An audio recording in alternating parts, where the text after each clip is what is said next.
Código Aberto no ar, mais uma vez. Seja muito bem-vindo. É um privilégio muito grande para a gente da TV Novo Tempo ter um espaço na agenda do seu dia, na sua rotina. Talvez você que está assistindo o Código no domingo, na sexta, em qualquer outro dia, está assistindo o inédito, está assistindo a reprise, está assistindo no YouTube, no Facebook. Não importa onde você esteja, não importa por qual canal o Código Aberto está chegando a você, a gente fica muito feliz e muito grato por você nos abrir o espaço. E entendendo também uma coisa, que mais do que abrir espaço para o Código, que você abre espaço para a Palavra de Deus, que não vem apenas através do Código, não vem apenas através dos programas do Novo Tempo, mas vem primariamente através da Bíblia, que você pode estudar na sua casa, que você pode abrir e ter esse momento de parceria, de companhia com Deus, ouvindo Deus falar a você. Muito obrigado mais uma vez, a gente fica muito feliz por você também que tem participado, que interage com o Código Aberto através das redes sociais. É o caminho pelo qual a gente consegue saber um pouquinho daquilo que você pensa, das coisas que você gosta, daquilo que você não gosta também. É claro que a gente às vezes não consegue atender todas as demandas, mas é com muita alegria que a gente recebe as mensagens e é com muito prazer também que a gente fica com muita alegria quando a gente percebe também que você compartilha aquilo que você tem aprendido, compartilha também os conteúdos que a gente tem produzido aqui, tá bom? A gente tem aqui os nossos convidados dessa temporada, esse é o nosso 7º encontro, nós agora estamos indo para a metade final da nossa caminhada. Como é que você avalia a primeira metade aí, Mayara? Olha, uma grande bênção, aprendi demais com essa lição, com os amigos aqui, e realmente o maior objetivo é fazer com que a gente se apaixone cada vez mais por Cristo, e eu acredito que o Espírito Santo esteja conseguindo cumprir com esse propósito, pelo menos na minha vida. Amém, que Deus seja louvado por isso. E você, Rocio, o que te marcou já nessa primeira metade? Cara, só de ter aprendido um pouquinho mais sobre a graça, já que ela é tão imensa e só na eternidade a gente vai conseguir terminar de entender ela. Ter entendido um pedacinho aqui já é demais para a nossa vida espiritual, para a minha, pelo menos. Que bom ter você aqui também, viu, Rocio? Obrigada. Pastor Igor, o que a gente espera desses próximos 50% de lição? Pois é, crescer ainda mais, né? As bases já foram estabelecidas, já aprendemos muito a respeito desse conceito de graça que Paulo traz, e agora a gente vai se aprofundar em como isso vai se desdobrar na nossa vida cristã cotidiana. Então, muita coisa para o nosso dia a dia ainda a gente vai ver. Beleza. E dessa carta de Romanos, Rony, o que tem te encantado mais, assim, daquilo que a gente já viu? Qual assunto, assim, qual aspecto daquilo que a gente já passou te encantou mais? Eu acho interessante que você lê e você fica desesperado, porque a carta fala, você está morto, rapaz. Não tem o que fazer, já era. A sua situação é de morte e você não pode fazer nada. E aí ele vem e coloca aquele mas ali do capítulo, acho que capítulo 4, né? Mas existe alguém que fez alguma coisa por você e agora você pode viver tranquilo a sua vida, sabendo que você tem acesso à salvação. Essa é a mensagem poderosa, não só de Romanos, mas é a mensagem poderosa da Bíblia. A gente tem estudado a carta de Paulo aos Romanos como parte dessas comemorações dos 500 anos da Reforma Protestante, onde a gente percebe lá Martinho Lutero vivendo, assim como tantos outros, sobre a opressão de conquistar a salvação através das obras. Ele então se depara com essa realidade maravilhosa de Romanos capítulo 5, verso 1, que a gente leu na semana passada, né? Justificados, pois, mediante a fé em Cristo Jesus, tendes agora paz com Deus. E é dessa paz que a gente desfruta uma vez que a gente se apropria da graça de Deus através da fé, que a gente tem conversado aqui, que a gente quer que você viva também essa paz. E a gente tem com a gente também aqui, já estiveram com a gente na semana passada e essa semana de novo, o Ministério Faces. Tudo em paz com vocês? Tudo em paz. Tudo certinho. Tudo beleza? Tranquilo? Vocês falaram na semana passada, estão há quanto tempo mesmo na estrada? 7 anos na estrada. 7 anos. Uma pergunta, vocês têm algum parentesco entre vocês ou não? São só amigos? Temos sim, temos a Adriele, minha irmã, o Renan, meu primo. Ah, dá pra ver, né? Dá pra saber um pouquinho. E a Agatha é nossa amiga, né? A Agatha é que não é família de ninguém. Exato. É nossa amiguinha, nossa irmãzinha. A Agatha foi enxertada na família aí, tá bom? Mas já se sente da família já, Agatha? Sim, fui adotada assim como fui adotada por Cristo. A gente fez uma transfusão de sangue e ela hoje faz parte do ministério. Legal, que bom. Já chega na casa dele, já abre a geladeira, tudo certinho. Já, sempre. Que bom. Mais ou menos, não tem esse direito ainda não, tá novinha ainda. Ainda tem que esperar um pouquinho. Espera um pouquinho mais. Bom ter vocês aqui. É a primeira vez que estão participando aqui do Código Aberto, né? Agora na segunda semana, mas a primeira temporada que vocês estão aqui com a gente. Que Deus abençoe vocês. No terceiro bloco a gente vai ouvir o Ministério Faces cantando aqui pra gente. A gente vai para o nosso tema. Se você tem acompanhado a gente já desde o começo, a gente entrou depois da lição 2, 3, né? Depois do nosso segundo, terceiro encontro, a gente entrou nessa caminhada de ler o texto de Romanos. A gente leu o capítulo 5, hoje a gente vai dar uma olhada de forma mais detida para os últimos versos do capítulo 5 e o capítulo 6 de Romanos, então você pode acompanhar na sua Bíblia também. Mas antes disso, nós vamos orar. Pedir para o pastor Igor fazer oração para a gente, por favor, pastor. Claro. Querido Deus, mais uma vez nós estamos reunidos aqui para nos debruçarmos sobre a Tua Palavra e tirarmos delas lições preciosas para a nossa vida. Que o Teu Santo Espírito seja o nosso maior instrutor, o condutor durante todo esse estudo, essa reflexão, e que realmente a nossa vida seja iluminada pela luz da Tua Palavra, em nome de Jesus. Amém. Eu vou começar falando que nesse finalzinho do capítulo 5, tem um dos meus versos favoritos da Bíblia, uma das realidades muito bonitas, que é quando no versículo 20, Paulo escreve que a lei foi concedida para que todos percebessem a gravidade do pecado. Ele fala, mas à medida que o pecado aumentou, a graça se tornou ainda maior. Ou em algumas traduções, onde abundou o pecado, superabundou a graça. Isso é maravilhoso, né? Maravilhosa essa realidade. Mas aí talvez surja uma equação perigosa para a gente, que é até onde Paulo entra. Se onde existe muito pecado, existe graça em maior quantidade, então a lógica não é que a gente peque cada vez mais para que a graça seja mais abundante? Então, é essa a lógica? Quanto mais pecado, mais graça, então vamos pecar mais para ter mais graça ainda, né? Porque não é isso. Eu acho que isso aí não vai ter muita graça não, Rony. Fica meio sem aí graça, a graça né? vem para desgraça, né? Vira desgraça. Não, mas vocês estão cheios dos trocadilhos, né? Parabéns aí. Mas olha só, é aquele negócio que a gente estava falando da retórica típica paulina. Ele vai criando o argumento e ele vai discutindo com ele mesmo. Então, quando ele chega numa conclusão como essa do final do capítulo 5, quanto mais pecado, mais graça, e aí ele mesmo introduz a questão, fala, não, mas aí de repente alguém pode chegar e falar assim, então vamos pecar bastante para ter bastante graça. E aí é o que entra no começo do capítulo 6, ele refutando a própria argumentação que ele levanta. Isso é muito bacana quando a gente lê as cartas de Paulo, a gente perceber essas perguntas retóricas de Paulo. Que ele vai chegando às conclusões e ele percebe que daquela conclusão, alguém pode chegar em uma outra conclusão errada e ele se antecipa e já faz a pergunta, então vai ser assim? E ele fala, não, de jeito nenhum, vou fazer assado. Como a gente tinha falado, a argumentação platônica é bem parecida, né? Que ele chega e fala, é forçoso dizer, então, que a alma e o corpo e tal. Platão argumentando, Paulo usa um tipo de argumentação, de retórica, né? De conduzir a argumentação parecida. Mas é que... o interessante disso tudo é que como ele vai terminar essa argumentação só lá para o capítulo 8, né? A gente pode também entender esse texto de uma outra maneira.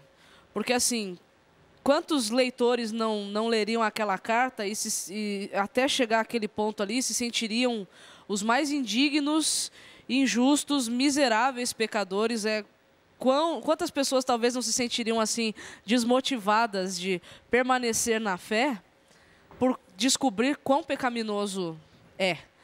Então Paulo, né, eu pelo menos eu entendo assim, falando assim, o texto falando ao meu coração, que ele está querendo mostrar o seguinte: não importa quão mergulhado no pecado você seja, não importa, a graça ela sempre vai ser maior do que o seu pecado. É aquela frase, não existe pecado que não seja tão fundo que a graça de Deus não seja mais profunda. Isso, né?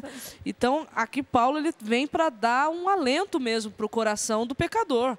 Não importa, não importa. Se você pecou muito e se arrepender, a graça de Deus vai ser maior que o seu pecado. Mas aí entra a questão, né, que o Rony trouxe.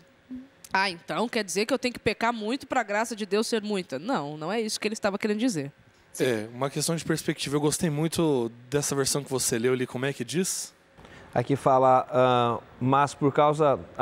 mas à medida que o pecado aumentou, a graça se tornou ainda maior. Se tornou ainda maior. E a gente lembra, o que é que o pecado causa entre a relação do homem com Deus? Separação, distanciamento. Então, quanto mais o homem peca, vamos ilustrar assim, mais longe de Deus o homem se coloca ou ele passa a estar. O que a graça faz?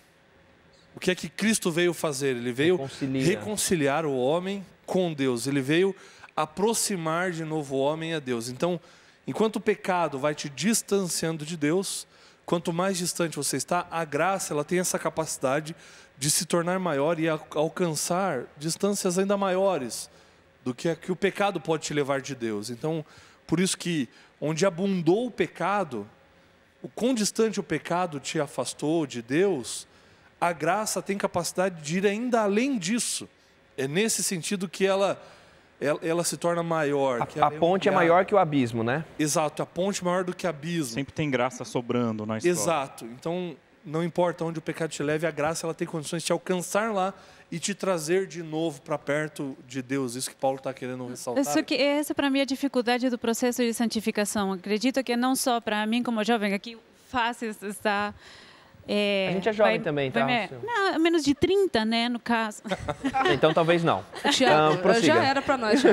Acabou para nós aqui. Mas assim, cara, é muito complicado a gente ter o processo de santificação, porque assim, eu disse, tá bom, agora Jesus veio através de mim, só que Paulo mesmo disse que o estado de pecado, a natureza pecaminosa dele continua agindo dentro dele, ou seja, ele continua pecando. Então, acho que muitos de nós, na hora que continuamos pecando, na hora que temos um pecado acariciado, falamos, tipo, em que hora que eu vou realmente parar de fazer isso, ou que hora que eu vou conseguir a santificação completa? Porque tem muitos pecados que a gente continua dizendo, tipo, de mão levantada, que você falou. Sabe o que? Eu vou fazer mesmo, sabe? Então, tipo... O processo de santificação, para nós que vivemos nessa época, cada vez vira mais difícil, porque parece que nunca vai chegar. Aqui o capítulo 6, ele vai explicar para nós, né, o que é esse processo de santificação que nós precisamos viver. Primeiro, a gente tem que entender que a santificação ela pode ocorrer de forma imediata, mas também de forma progressiva. De que maneira isso ocorre? A gente já discutiu em alguns episódios anteriores aqui que a santificação ela é uma posição que Deus nos coloca e uma experiência que a gente tem que viver. Ela não é um estado, né? É uma posição que Deus nos coloca e uma experiência. Então, em que aspecto, importante salientar, né? Isso, que é uma posição em que Deus nos coloca. Exatamente. Não é uma posição que nós conquistamos. Exatamente. Então, Deus nos coloca. E que quando Deus nos coloca nessa condição de santos, quando nós aceitamos a justificação, ou seja, a substituição, Cristo no nosso lugar, imediatamente nós somos separados para ser dele. Então, agora começa o processo de nós sermos tornados santos. Então, a justificação, Deus nos declara. Na santificação, Deus nos torna. E aí é nessa caminhada de sermos tornados santos, de sermos tornados imagem novamente e semelhança de Cristo, que é onde vai entrar a luta contra a própria tendência de não ser como Cristo que nós temos. E até o fim da Terra a gente vai continuar lutando contra a corrente. Sim. Nesse contexto, existem alguns conceitos que a Bíblia apresenta para nós que dizem respeito a esse processo da salvação, que é o momento da justificação, da santificação e posteriormente da glorificação. A justificação a gente entende como ela acontecendo num momento específico, que é quando aceitamos a Cristo, Ele nos perdoa e nos declara justos. Nesse momento nós somos libertos da culpa do pecado, porque o pecado que era meu recaiu sobre Cristo, Ele pagou o preço do pecado no meu lugar. Essa declaração acontece no momento e geralmente a gente percebe isso e ela já está no passado quando a gente percebe que ela aconteceu. A partir desse momento que eu sou liberto da culpa, entra num processo da santificação, que ele é um processo que dura uma vida inteira, porque ele é um processo de uma caminhada, de um constante estar na presença de Deus e através da influência, como a gente já mencionou em semanas anteriores, a santidade de Deus nos contamina. Parece estranho falar assim, né? Mas é o sentido do que o texto está dizendo. Então, a influência da santidade de Cristo toma conta da nossa vida e a santificação que Cristo nos confere pelos seus méritos, pelo seu poder, nos liberta do poder do pecado. Vai nos libertando, né? De que pecado? É do pecado de rebelião contra Deus. Porque, como você mesmo questionou, até Cristo voltar e nos libertar dessa natureza do pecado, que é a glorificação, nós vamos lutar contra essas duas naturezas, a carnal e a espiritual.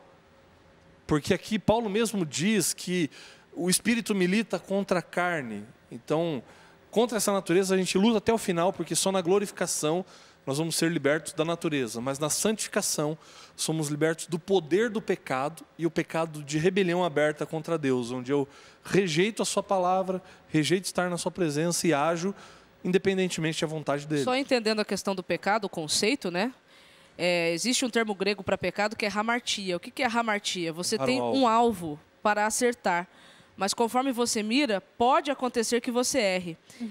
Então, aí é um erro, é uma escorregada. Eu estou mirando para acertar, mas eu errei. Então, eu não estou errando porque eu quero. Eu tenho um foco, eu tenho um objetivo, mas eu escorrego e caio. Então, assim, a vida do cristão, depois que ele aceita e recebe Cristo, ele começa a lutar contra essa tendência que está inerente a ele de querer viver longe de Deus. E nessa luta vai ter quedas.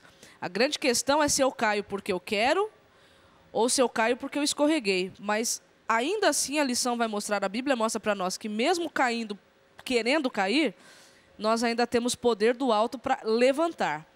O grande problema é permanecer caído. E é exatamente essa ideia que Paulo está se referindo aqui, né? Quando a gente vai vendo de novo a ideia da sequência que ele está falando, ele vai falando a gente falou de Adão e Cristo, que estava todo mundo na situação de Adão, todo mundo morto, veio Cristo e mudou a situação para todo mundo também. E aí ele vai falar onde teve muito pecado, teve mais graça ainda. E aí o capítulo 6 ele vai ser como se fosse um parênteses. Beleza, gente está livre, então, das consequências desse mal, desse pecado. Jesus nos livrou. E agora, o que a gente vai fazer? E aí ele vai dizer, no capítulo 6, lá no comecinho, que diremos, pois? A gente vai permanecer no pecado para que a graça seja ainda maior? Como ele falou, né? Quanto mais pecado, mais graça. E ele vai responder, mas de jeito nenhum.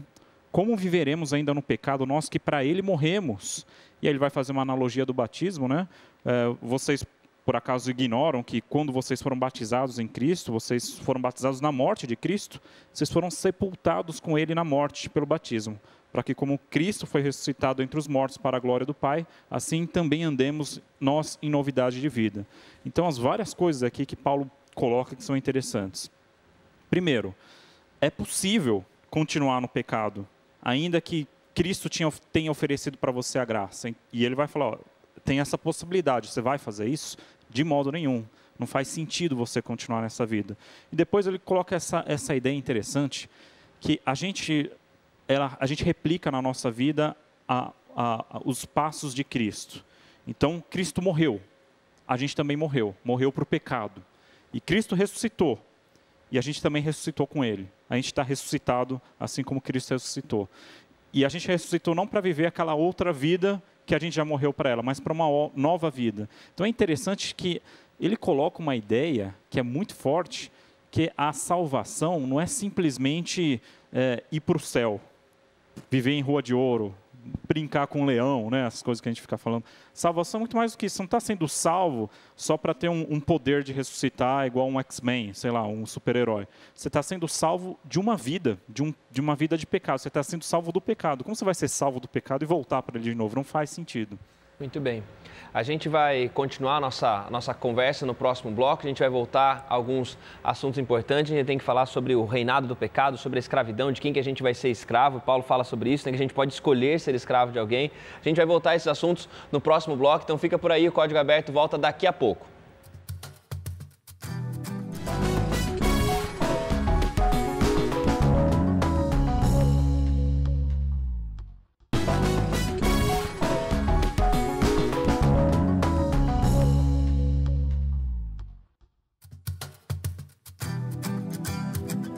Estamos de volta com o Código Aberto, esse é o segundo bloco, esse é o nosso 7º encontro dessa temporada que a gente está conversado sobre a carta de Paulo aos Romanos. A gente tem falado sobre salvação. O tema dessa nossa temporada é a salvação e como ela é expressa por Paulo aos Romanos e como ela também pode ser entendida por nós. A gente terminou o primeiro bloco quando o Rony falando aqui a respeito dessa nossa semelhança, que a experiência de Cristo vai se tornar a experiência do cristão também, né? Assim como Cristo morreu e ressuscitou, nós também morremos e ressuscitamos, assim como Cristo tem uma vida nova após a ressurreição, nós também após o batismo passamos a ter essa vida nova. E aí o pastor Igor ia falar um pouquinho a respeito disso.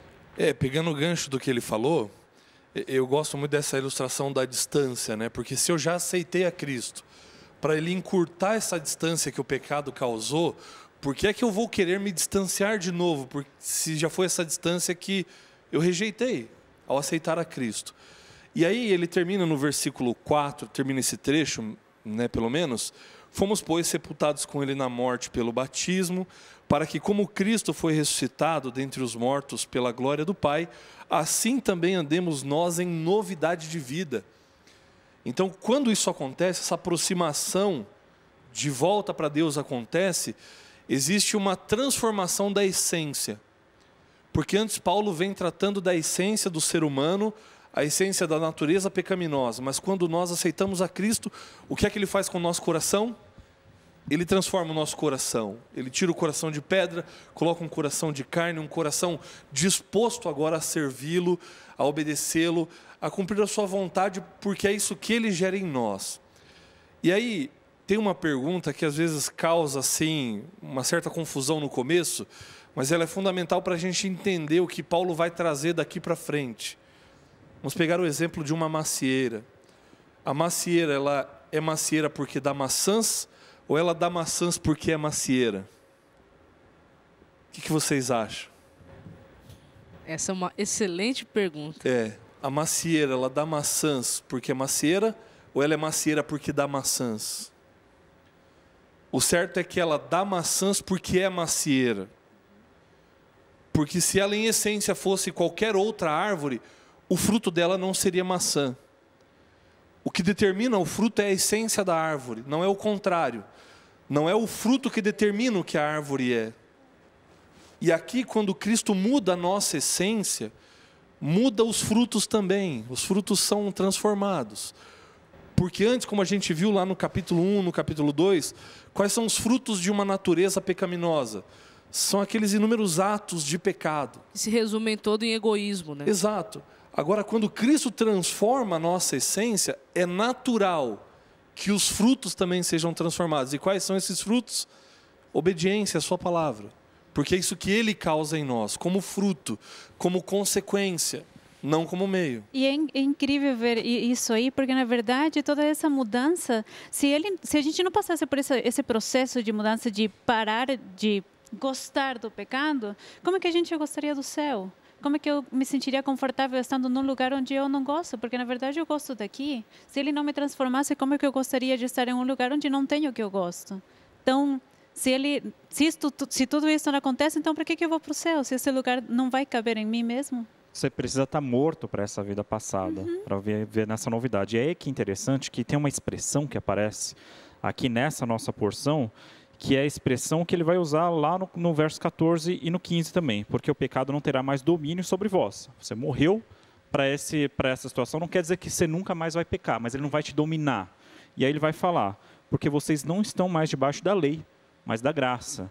E essa é uma expressão que às vezes incomoda algumas pessoas, que elas falam, não, peraí, quer dizer que eu não preciso mais cumprir a lei? Precisar... Você não precisa, porque através do cumprimento da lei você não vai ganhar nada. A salvação você já ganhou. Mas você já não é então você não ninguém está debaixo da lei, ninguém em Cristo está debaixo da lei, todos estão embaixo da graça. Acontece que a lei continua ainda sendo o nosso alvo. A gente continua querendo ser como Deus é, como Cristo é. Então a gente continua caminhando naquela direção. A lei não é o nosso motor que vai fazer caminhar naquela direção, mas ele é o nosso caminho. Ainda a gente quer chegar até lá. Então a gente não está mais debaixo da lei. A lei não consegue nos trazer nessa situação, mas a lei ainda continua sendo o nosso objetivo, a gente quer chegar lá. Mas ela ainda precisa continuar mostrando o que nós somos, porque nós não deixamos de ser seres pecaminosos. Mas só pegando esse argumento, Mayara, porque é o seguinte, estão falando a respeito que a lei mostra que nós somos seres pecaminosos, e aí o Rony inaugurou essa expressão, né? Que nós não estamos mais debaixo da lei. Como é que... Para quem está em casa e para a gente mesmo estar aqui, como é que eu entendo, então, essa questão de estar debaixo da lei? Eu não estou debaixo da lei, mas, ao mesmo tempo, vocês estão falando que a lei precisa ser guardada. Eu não estou debaixo da lei, mas, de alguma maneira, eu ainda preciso continuar atendendo os reclamos dela. Isso, por que eu vou ser julgado? Então, ele está seguindo uma linha de raciocínio, né? Ele está mostrando qual é a finalidade que a lei tem. A finalidade da lei é mostrar aquilo que nós fomos criados para ser, mas que nós não conseguimos ser por causa da nossa condição de pecado. Então, ele está dizendo o seguinte, se vocês não entenderam ainda que vocês estão mortos e que o único que pode dar uma nova vida para vocês é Cristo, e vocês ainda estão tentando por si mesmos se livrar dessa condição de pecado que vocês têm através da obediência, então vocês não entenderam nada, vocês estão debaixo da lei, e se vocês querem viver debaixo da lei, vocês não estão sobre a graça, porque não tem como você ser uma nova criatura por você mesmo, porque a árvore não é boa. E porque a árvore não é boa, ela não vai dar bom fruto. Então, viver debaixo da lei é viver tentando ser uma pessoa melhor por si mesmo, só que você não vai conseguir. Então, por que você está debaixo da lei? Quem te domina é ela. E ela não tem a função de te tornar santo. Quem te torna santo é a graça. Entendeu? Quando eu entrei aqui no estúdio, não tinha nenhuma placa falando assim: não mate os seus colegas, por favor. Ainda bem, né? Não agrida o apresentador do programa. Mas precisa colocar a placa aí, não. Por que não tem saber. essa placa? Porque eu não tenho vontade de matar ninguém aqui. É justamente isso. Eu não estou debaixo daquela regra. Não preciso de uma regra me falando que eu não tenho que matar meus colegas, porque ela não tem que me falar isso, porque já é a minha essência. Eu gosto das pessoas aqui, eu quero o bem delas, é natural. Então, essa é a ideia de estar debaixo da lei. A gente não precisa estar debaixo da lei no sentido da lei ser o parâmetro pelo qual a gente vai tentar se justificar. A essência que Cristo vai nos conduzir, o Espírito vai nos conduzir, é o que vai levar a guardar a lei não perfeitamente. A gente vai ver que a gente cai às vezes ainda, mas a gente não está debaixo da lei, principalmente debaixo das consequências da lei. Se a gente estivesse debaixo da consequência da lei, está todo mundo morto. Então, debaixo da graça não tem mais julgamento. Como?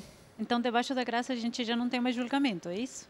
Não, porque aí Cristo já libertou e foi julgado no meu lugar. E ele passou pelo julgamento. Não há mais condenação para aqueles que estão em Cristo, Exato. que é um verso que a gente vai visitar posterior, né? Agora, uma outra maneira de você entender essa questão do debaixo da lei, que vai ao encontro disso que o Rony acabou de dizer, é você estar condenado pela lei. E isso aqui, porque a função da lei é revelar o pecado. E quanto mais ela fizer isso, melhor ela cumpre a sua função. Então, cada vez que eu me colocar abaixo da lei ou diante da lei para por ela ser salvo, não vai dar certo, porque a função dela é me cada vez mais perdido, né? É me tornar inculpável ou culpável de todas as maneiras diante de Deus, porque eu por mim mesmo não consigo. Usando o exemplo ainda, né? Se eu matar alguém aqui, não é porque não tem a plaquinha lá que eu não estou fazendo uma coisa errada. Exato. E aí você está sob a condenação dessa lei. Você está debaixo dela. Agora Cristo vem, paga a minha culpa no meu lugar e me coloca, vamos dizer assim, acima da lei. É como essa questão do matar, é como a questão das leis de trânsito. Enquanto eu andar obedecendo os limites de velocidade, qual é a minha relação com a lei? Eu estou livre diante da lei. A lei não importa para mim, porque eu estou dentro do que ela dita. Você quer falar alguma coisa, Agatha, que eu vi que você está... Eu só ia jogar uma questão, Ótimo. Trazendo para o nosso meio. Então, já que somos justificados e que estamos agora vivendo sobre a graça e não temos mais vontade de fazer certos pecados, então isso quer dizer que nós podemos ir para certos lugares para tentar levar Cristo? Por exemplo, eu vejo muito entre nossos jovens essa ideologia nova de que eu posso ir numa festa porque eu não tenho vontade de dançar, mas vai ter alguém ali que eu possa converter. Então, por isso eu posso estar lá sem estar pecando. Isso é correto? Pensar assim? Então, a gente tem que entender uma coisa. Tem muitas coisas que a gente chama pecados, nomeia pecados, mas que, na verdade, a Bíblia não diz ser pecado. Eu não estou dizendo aqui que agora liberou geral, vamos para a festa, uhul. Não é isso.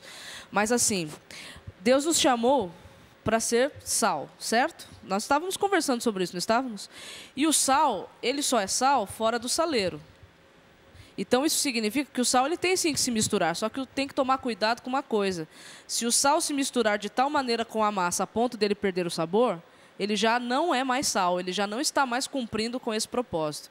Então, assim, tudo bem, você quer ir? Tá, mas você vai conseguir lá dentro refletir o caráter de Cristo de tal forma que a pessoa que está lá, ao olhar para você, sinta vontade de sair de lá e vá com você para um outro lugar? Então, assim, quando Cristo estava nos lugares, ele fazia a diferença. Ele fazia. Então, assim, o que ele nos ensina é que, independente do lugar onde nós estivermos, nós precisamos fazer a diferença.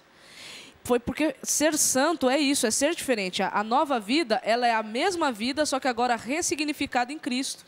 A gente tem um exemplo dessa questão, até o Thiago, o Thiago produtor, o Chabolin está lembrando a respeito Até do pessoal da Vila Olímpia, bastante tempo, fez aquele projeto, acho que faz ainda da água na balada, outros lugares fazem também, né? Que o pessoal vai até regiões movimentadas e leva água, para o pessoal ter contatos com esse pessoal. E eu acho que é importante, você falou a respeito do sal, e pensando naquilo que a Agatha falou, que assim, que é entender um pouquinho que o pecado não é simplesmente essa questão exterior de estar em um lugar ou não estar em um lugar, fazer isso, fazer aquilo. O pecado tem a ver com uma natureza e tem a ver, inclusive, com motivações que apenas Deus pode sondar. Exatamente. Porque às vezes a gente também pensa o seguinte, não, a pessoa está lá ou a pessoa diz que está indo com uma determinada motivação, mas aí entra num campo, quando chega nos campos das motivações... É o campo da especulação, né? É uma jurisdição divina, né? A gente não tem como aferir, porque pode ser que alguém esteja envolvido num projeto missionário com motivações egoístas, mundanas, e é pecado. E alguém talvez está envolvido em um contexto em que a gente olha e fala, nossa, esse sujeito está completamente imerso no mundo. Só que as motivações dele são motivações do reino de Deus. E outra coisa, a gente tem que ser, se nós jovens queremos trazer alguém de um meio onde a gente não pertence, a gente tem que ser o suficientemente criativo para procurar algum meio para ele ficar perto de mim. Os pontos de intersecção, né? Onde as coisas se encontram, né?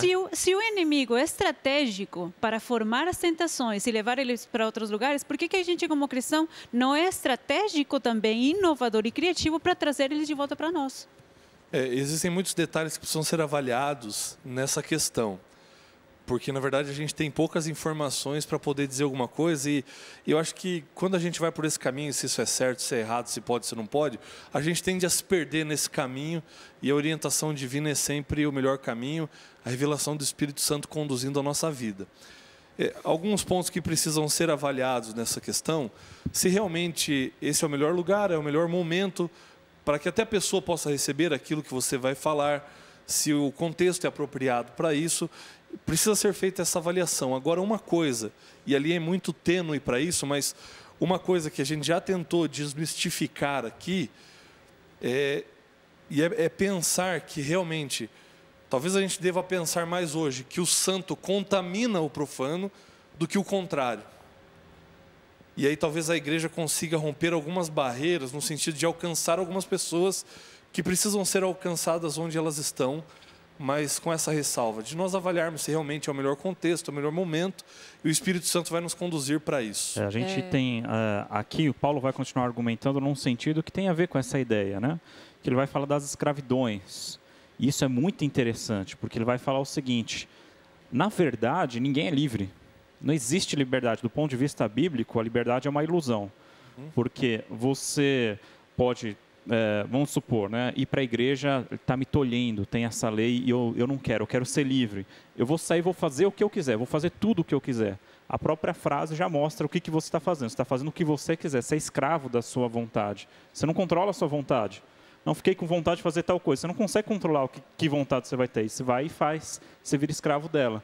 Então, a ideia aqui que Paulo vai trazer é que você era escravo do pecado, você só fazia o que o pecado queria, e você deixa esse pecado, vai ser livre do pecado, mas para se tornar escravo de novo, se tornar escravo de Cristo. E a ideia pode dar a impressão, se vai ser escravo de qualquer jeito, prefiro ser do pecado, né? É mais legal. Ele vai falar, não, mas não é, porque o pecado vai te levar para a morte. Que Senhor que você vai querer seguir? O pecado vai te levar para a morte, ou você quer servir um Senhor que vai te tirar da morte e vai trazer vida para você? Muito bom. A gente vai voltar e continuar pensando sobre esses conceitos, sobre essa ideia de novo. Talvez a gente precise voltar um pouquinho a essa ideia de escravidão e voltar a essa questão do santo e do santo que contamina, né? Do santo que contagia as pessoas com santidade, e falar um pouquinho mais sobre o processo de santificação, mas isso tudo no próximo bloco. A gente vai ouvir também o Ministério Faces cantando, então você fica por aí, porque daqui a pouco o Código Aberto volta para o terceiro e último bloco de hoje.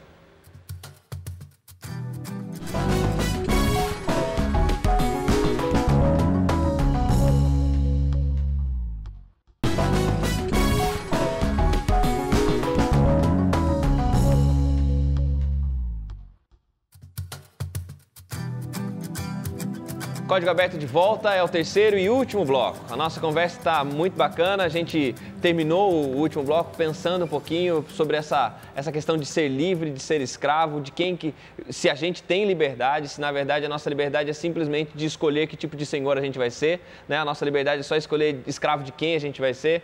E a gente ainda vai voltar a esse assunto tentando entender muito bem Qual é esse chamado de Deus para a gente depois que a gente aceitou o chamado dele para a graça?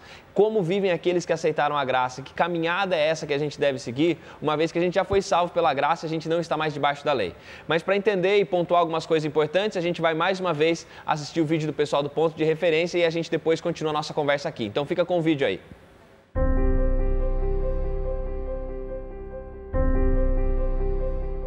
O capítulo 6 de Romanos é um dos mais importantes dessa carta, porque responde de maneira clara um tema tão controverso e mal compreendido, que é a relação graça e lei. Para isso, Paulo já inicia fazendo uma pergunta: permanecemos no pecado para que seja a graça mais abundante? E para responder, precisamos saber o que é pecado. Segundo a Bíblia, o pecado é a transgressão da lei. Assim, Paulo responde de forma categórica: de maneira nenhuma. Isso mostra que a noção de certo e errado, a lei moral deixada por Deus, continuava sendo válida e deve ser seguida mesmo depois da morte de Jesus. Inclusive, através da graça obtida pela morte de Jesus, nós também devemos morrer para o pecado e paixões e ressurgir em novidade de vida. A Bíblia sempre apresenta dois caminhos, certo e errado, vida e morte, assim como dois senhores. Inevitavelmente você vai servir um, e ninguém pode servir dois senhores. Não existe meio termo. Mas graças à morte de Jesus você pode escolher a quem servir, porque o pecado não terá domínio sobre vós, pois não estáis debaixo da lei, e sim debaixo da graça. Talvez esse seja um dos versos mais belos e mais mal compreendidos e interpretados da Bíblia, porque ele não afirma que por estar na graça não precisamos mais seguir a lei. Tanto que no versículo posterior, Paulo faz mais uma vez a pergunta retórica: havemos de pecar por não estar debaixo da lei e sim da graça?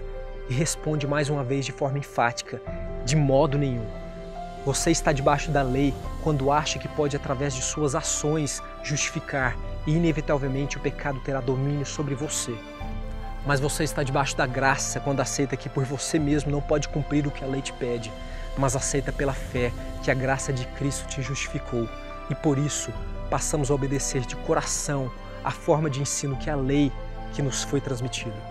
Estar debaixo da graça significa aceitar que Deus é o Senhor da nossa vida, que o seu sangue já nos justificou e caminhar rumo à santificação, um processo de escolhas diárias. Porque embora o salário do pecado seja a morte, o dom gratuito, o presente de Deus para você é a vida eterna em Cristo Jesus, nosso Senhor. Que a paz seja convosco. Estamos de volta. O vídeo ajuda a gente e você depois pode continuar e ver o vídeo e enviar, compartilhar o vídeo também para outras pessoas, porque o vídeo é essa maneira da gente sintetizar alguns assuntos. A gente vai voltar para a nossa discussão daqui a pouquinho, mas antes disso, a gente vai ouvir o Ministério Faces. Qual é a música de hoje? A música é Desperta. Desperta. É a música do clipe em cima do prédio, né? Isso, exatamente. Beleza. Essa. Então Precisamos tá bom. despertar nesse momento. Que Deus abençoe vocês mais uma vez.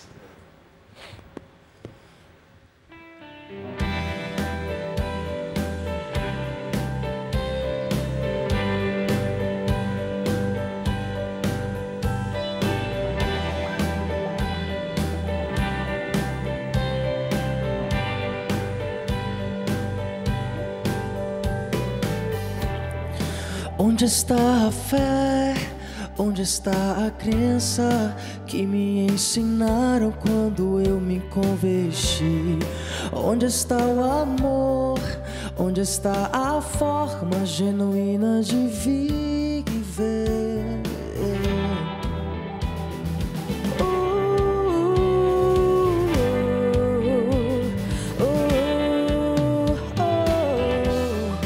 Onde estão as leis? Por que pensar naquilo que o Senhor já ordenou? Pra que falar de paz se guerras fazem parte do viver do cristão?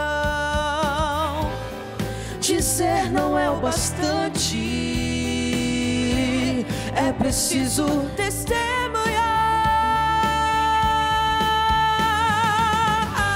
Já é hora de abrir o coração e viver como Cristo aqui viveu, por nós a vida deu.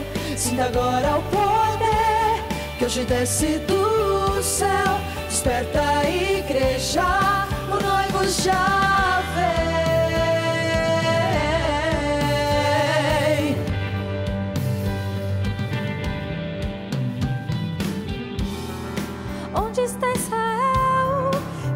sacrifícios vivos que faziam para Deus. Por que não crer em cura? É tão normal agir como se fosse um fariseu.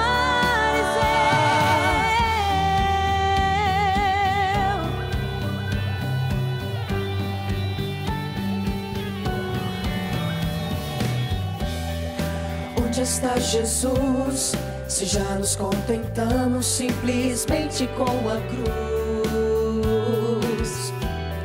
Pra quem então construir? Vazio está o templo, não é isso que Deus quer. Dizer não é o bastante, é preciso testemunhar. Já é hora de abrir o coração e viver como Cristo aqui viveu por nós, a vida deu. Sinta agora o poder que hoje desce do céu. Desperta a igreja, o noivo já vem. Aquilo que prometeu, não tarda a promessa, logo vem buscar os céus. Desperta a igreja.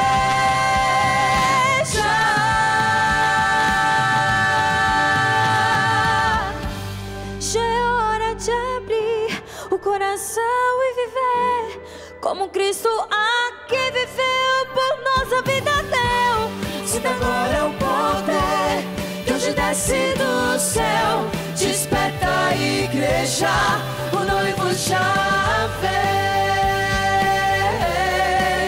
já vem.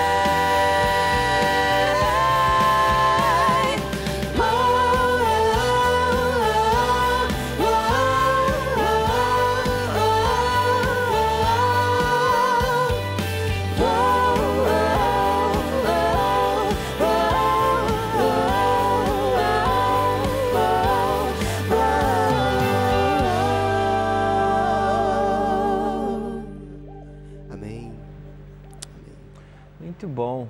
Que Deus seja louvado mais uma vez. Essa música que é uma música forte, poderosa, tem uma mensagem muito marcante, muito bacana para o nosso dia. E talvez para o nosso estudo também, porque a gente pensa agora é hora de abrir o coração e tentar viver essa experiência do Cristo, porque o próprio Paulo falou, vocês morreram como Cristo morreu, ressuscitaram como Cristo morreu, para que vocês vivam em novidade de vida. A experiência do Cristo é a experiência do cristão. Tem até uma expressão que fala da escatologia realizada, né? Que aquilo que a gente vai viver como igreja nos últimos dias é aquilo que Cristo viveu na sua experiência.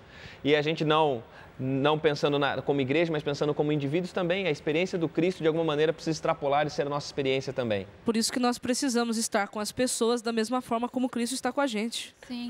Aí faz todo sentido também. A gente terminou pensando a respeito dessa questão da escravidão do pecado, e o pastor Igor tinha uma ideia que você mencionou aqui com a gente no intervalo. Os intervalos aqui são bons também, né? Podiam ser filmados e transmitidos, porque as discussões são muito legais.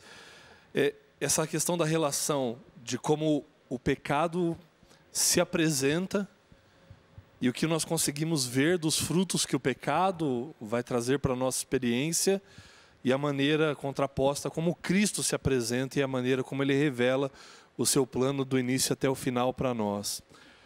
Muitas vezes nós caímos nesse engano do pecado, né, que se apresenta de uma maneira extraordinária, como algo aprazível, como algo saboroso, como algo maravilhoso, mas o seu final conduz à morte. E o inimigo joga sujo nesse sentido, porque não deixa as coisas claras diante de nós. Mas aí vem Cristo, e Cristo apresenta o seu plano para nós, a sua intenção final para nós, que é de salvação, de redenção, e também nos torna conscientes do final que o pecado vai nos trazer também.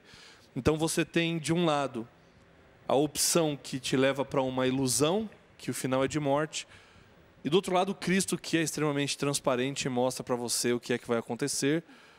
Você vai ter que negar a sua natureza, isso para nós não é fácil, mas o final de tudo isso é muito compensador, quando nós escolhemos por Cristo. Como a gente estava falando da analogia aqui da servidão, né? Sim. É interessante a gente ver que ninguém constrói nada na vida. Isso não é nem só aplicado diretamente à religião. Ninguém constrói nada na vida se ele não se coloca como um servo de alguma coisa. Então, você quer ser rico? Beleza, você vai ter que estudar para saber como funcionam as coisas, você vai ter que se dedicar a um trabalho, você vai ter que abrir mão de muita coisa que você tem vontade de fazer para se dedicar àquela causa. Sim. Você quer uma família, você vai abrir mão de um monte de coisa. Para você construir qualquer coisa na vida, você tem que se tornar escravo daquilo. Escravo nessa linguagem que Paulo está usando. Uhum. Então, a escravidão aqui é o seguinte: de quem você quer ser escravo? Você quer ser escravo da sua vontade, ficar dormindo o dia inteiro? O que você vai ser da vida se você fizer isso? E Paulo leva isso para um lado muito maior, né? Se você é escravo do pecado, você vai morrer. E se você quiser ser escravo de algo que faça você construir algo para a sua vida, então você vai ter uma consequência muito melhor. Essa ideia, eu acho muito forte, essa ideia da ilusão da liberdade. Porque a gente tem, às vezes, a sensação assim, plena, não, agora eu estou liberto disso. Estou liberto para dormir o dia inteiro. Você é escravo da cama, você vai dormir o dia inteiro. Você pode ser escravo da sua vontade da maneira mais fácil possível, do escravo do pecado, que é a ideia que Paulo coloca aqui. Como esse processo é importante para a gente, para o cristão viver, porque se você não passa por todo esse processo de você escolher um Deus, a quem seguir, de quem ser escravo, se você não passar pelo processo de amor ao próximo, a sua condição espiritual não vai estar o suficientemente boa ou carregada, nem sequer para você evangelizar outra pessoa. Se o seu nível espiritual não está o suficientemente alto, ou você está numa condição espiritual boa, mesmo que você chegue a uma pessoa, você não vai alcançar aquela pessoa, porque você não está... E o que é uma condição espiritual boa? Você ter um relacionamento com Cristo, você viver a cada dia aquela graça. Poxa, Senhor, hoje eu acordei, hoje eu vou sair contigo. Se hoje eu tiver a oportunidade de falar com alguém, eu quero fazer isso. Não porque eu possa fazê-lo, mas porque eu sei que o Senhor vai falar através de mim. Então, se você não está com essa, nem com conhecimento, nem com o estado espiritual alto, você vai chegar numa pessoa, não vai levar ela longe, nem porque pode, nem porque está na condição espiritual. Então, nós temos um conceito muito grego de espiritualidade, né? A gente gosta de fazer dicotomia. Não, a minha vida espiritual está assim, mas a minha vida material está assado. Na verdade, quando a gente vai para a Bíblia não é helênica, ela não é dicotômica, não é platônica, ela não divide o ser humano em várias partes. Na verdade, a Bíblia explica que o ser humano ele é constituído, ele é um ser integral, ele é holístico, ele é íntegro. Então, nesse sentido, a vida, não existe assim vida espiritual, existe vida. E essa vida tem que ser, como diz Paulo, para a honra e glória de Deus. Quando eu saio desse escopo de viver para a honra e glória de Deus e passo a viver para a honra e glória de qualquer outra coisa, Deus já não é mais o meu Deus e essa outra coisa, ou até mesmo eu, se tornou o Deus da minha vida. Então, assim, a palavra espiritualidade, ela tem esse sentido, é agradar a Deus. E eu tenho que agradar a Deus com a minha vida, com a minha forma de ser, com o meu jeito de tratar as pessoas, com a minha forma de relacionar. Já fazendo um gancho até, pegando isso que a gente está falando, essa questão da escravidão, fazendo um gancho já para a semana que vem, essa questão da escravidão, a palavra é pesada, né? Escravidão parece trazer um conceito muito negativo para essa relação. Mas a gente está falando muito dessa questão do aceitar a graça, e até esses dias eu estava conversando com uma jovem lá da minha igreja, a Mari, e a gente estava falando assim, que a gente fala isso, como se todo mundo entendesse o que fosse isso, mas é um conceito de aceitar que muitas vezes a gente não esmiuça ele. E aí, fazendo essa relação já com o que a gente vai estudar na próxima semana, existe um momento da nossa vida em que nós dizemos que aceitamos algo ou alguém. Nós estabelecemos uma relação por aceitação, que é no casamento, quando o pastor vai perguntar, olha, você aceita a fulana como sua legítima esposa e tudo mais? E você responde, aceito, sim. Quais são as implicações desse aceitar? E aí é que vai ter essa relação de ser escravo de Cristo. Quando eu aceito a Cristo, o que isso quer dizer? Bom, quando eu aceitei minha esposa, eu a aceitei porque eu estava disposto a conviver com ela, isso fazia parte da minha vontade de conviver com ela, de saber mais a respeito dela, de conhecer mais a respeito dos seus gostos, dos seus costumes, e por consequência dessa relação e desse sentimento que nós criamos um pelo outro, vem naturalmente a vontade de fazer aquilo que a agrada. e de que está em harmonia com a nossa relação que nós estabelecemos por ocasião do casamento. Aceitar a Cristo diz respeito a isso. Você estar disposto a conhecê-lo, a ter um relacionamento com Ele, a viver constantemente com Ele, para a partir dessa relação entender o que é que lhe agrada, quais são os princípios e valores que fundamentam a vida dele, e esses princípios, valores e fundamentos da vida dele, da essência dele, começam a influenciar a minha vida também, por consequência, eu cumpro a vontade dele. Então isso demanda exercício da minha vontade, eu escolho a ele e a minha vontade se manifesta nesse convívio com ele. É interessante pensar dessa vontade sendo transformada, e eu gosto, porque a gente está falando sobre o santo, e que o santo, nós falamos sobre isso na primeira lição, né, que Paulo chama de santos uns romanos que eles não tinham nada neles, né? Depois ele vai listar defeitos e vai falar de santo e vai começar a falar a respeito dos defeitos que eles têm. Mas aí a gente tem no verso 22 esse chamado, né? Agora, porém, que vocês estão livres do poder do pecado, ou seja, agora que vocês já não são mais escravos do pecado, agora vocês se tornaram escravos de Deus. A gente vai voltar e visitar essa ideia de liberdade no capítulo 7. Mas ele fala, façam aquilo que conduz à santidade e resulta na vida eterna. Essa santidade para a qual Deus nos chama, essa vida como santo, é mais ou menos como aquilo que a Mayara falou já no começo. É um santo onde nós somos convidados a uma vida, nós somos entendidos como santos e nós somos chamados para uma caminhada em santidade. Essa caminhada diz respeito não apenas, e aí eu gosto dessa outra figura, que não apenas do escravo e do livre, mas é a figura sobre quem reina. Quem está reinando? Ele fala, olha, vocês viviam sobre o reinado do pecado. Não reine mais agora, versículo 12, não deixe que o pecado reine sobre o corpo de vocês. Vocês tinham um rei, e o rei era o pecado. Vocês tinham um dominador, um senhor, e esse senhor da vida de vocês era o pecado. E esse era o senhor da minha vida, é o senhor muitas vezes da sua vida ainda, é o senhor da vida da gente, é o pecado. E pensar no rei, o rei é em torno de quem a gente gravita. E talvez você tenha uma vida que você está gravitando em torno do pecado, e se você talvez está gravitando em torno do pecado, pode ser pela desobediência ou por tentar, através da obediência, conquistar as coisas. De ambas maneiras, você está gravitando em torno do pecado. Agora vem Deus na vida da gente e diz o seguinte, eu agora liberto você, não mais para ver sobre o reinado do pecado, mas para ver sobre o reinado do Cristo. Agora é o Cristo que chega, é o Cristo que assenta no trono, e a minha vida não gravita mais em torno daquilo que eu faço, não gravita mais em torno da minha obediência, nem da minha desobediência. A minha vida não gravita mais em torno da lista de regras que eu tenho, mas também não gravita mais em torno da minha libertinagem. A minha vida agora gravita em torno do Rei. A minha vida agora gravita em torno do senhorio de Cristo. Eu giro em torno do trono de Cristo. Cristo se torna o centro. E quando Cristo se torna o centro, Ele vai fazendo com que a santidade vá do centro para as extremidades. Ela vai do coração para as mãos e não o contrário. Não é uma santidade de ações que vai contaminar o coração, mas é uma santidade de um Cristo que se tornou o centro. Ele se assentou no trono da minha vida e agora Ele vai fazer com que a santidade vá do coração para as mãos, para os pés, para o olhar e para tudo aquilo que eu faço. Hoje o Código Aberto termina convidando você para entender que você não precisa mais estar sob o domínio e sob o reinado do pecado. Cristo pode reinar.